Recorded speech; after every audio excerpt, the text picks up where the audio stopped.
Šonadēļ policijas darbinieki aizturēja vēl 10 Vietnamas pilsoņus, kuri mēģināja nelegāli šķērsot Latvijas un Lietuvas robežu. Taču pie mums jau dzīvo trešo valstu pilsoņi, kuri ir ieguldījuši daudz pūļu, lai te būtu viņa nākotnes valsts. Kāda ģimene no Vietnamas turpina pierādīt, ka ir tiesīgi dzīvot mūsu valstī, viņu mērķis ir strādāt šeit, maksāt nodokļus un būt piederīgiem. Ģimene, kas dzīvo Zemgalē, mūsu latgales kolēģi satika savā novadā, uz kuru vietnamieši bija devušies, lai iepazītu Latvijas dabu. Mani sauc Tom. Priecājos iepazīties. Man ir 43 gadi. Es dzīvoju Iecavā. Jau gadu Iecavā dzīvo ģimene no Vietnamas. 3 bērni apmeklē pirmskolas izglītības iestādi Cālītis. Visi padziļināti mācās latviešu valodu. Kāpēc dzīvo tieši Latvijā, ģimene izvēlējās vairāku iemeslu dēļ. Laba vide bērnu audzināšanai, atvērta sabiedrība, kā arī veiksmīgi var attīstīt savu biznesu.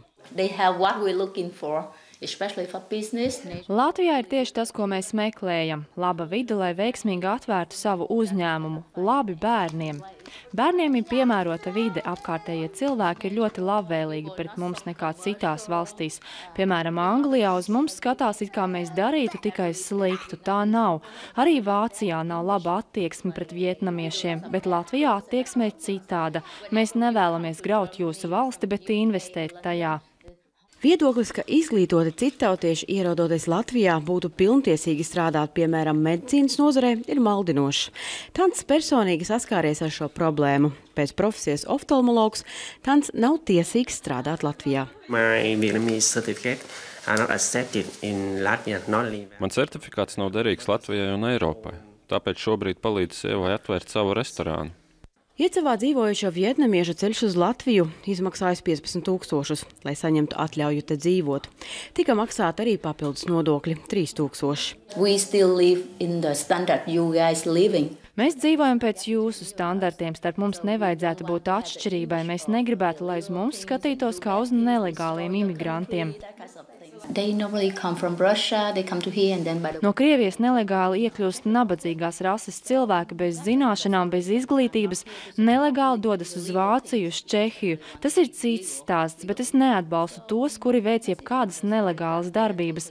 Tur jau ir tā problēma, ka latvieši zina par vietnamiešiem tikai nelegālo imigrāciju, tāpēc es mēģinu pierādīt, ka mēs esam citādi. Pierādījuši sevi, iebraucēji Iecavā jūtas komforti. Situācija, kas šobrīd ir vērojama austrumu pierobežā, ikdienas notverot nelegālos imigrantus, liek saprast, ka latvieši baidās pieņemt citu valstu pilsoņus.